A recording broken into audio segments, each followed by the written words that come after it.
Hello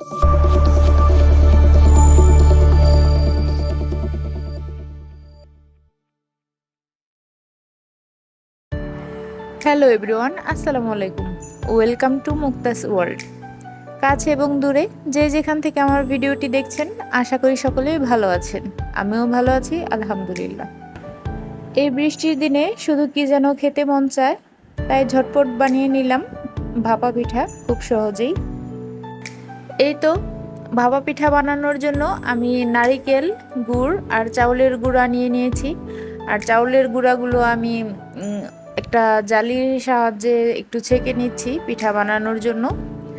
তো পিঠা বানাতে গেলেই আমার মায়ের কথা মনে পড়ে যায়। পিঠা বানানোর সময় মা অনেক বলতো সাহায্য করার জন্য, তো তখন করতে মন চাইতো না। এখন অনেক সময় মনে হয় যে যদি একটু সাহায্য করতাম তাহলে হয়তো এখন আরও পারফেক্টলি কোনো কাজ করতে পারতাম। তো এই ভাপা পিঠাকে আপনাদের এলাকায় কি পিঠা বলে আমাকে কমেন্টস করে অবশ্যই জানাবেন। আমাদের এলাকায় এই পিঠাকে ভাপা পিঠা বলে, আর হাঁড়ি পিঠা বলে। অনেকে এই পিঠাটা শুধু শীতকালে খায়, তবে আমি শীত গরম যখন মন চায় তখন করে ফেলি, কারণ ঝামেলাটা একটু কম, খুব অল্প ঝামেলাতেই হয়ে যায়, সেজন্য আর কি। আর আপনাদের ভাইয়াও বাসায়, তাই ভাবলাম যে একটা কিছু করে ফেলি।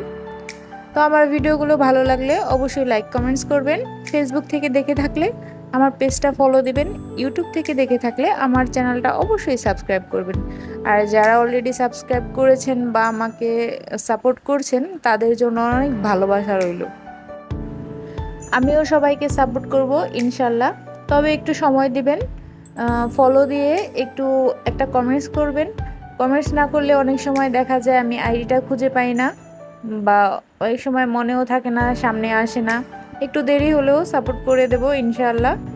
তো এই তো হয়ে গেল আমার পিঠা বানানো। তো যে যেখানে আছেন ভালো থাকবেন, সুস্থ থাকবেন। দেখা হবে পরবর্তী কোনো ভিডিওতে। আল্লাহ হাফেজ।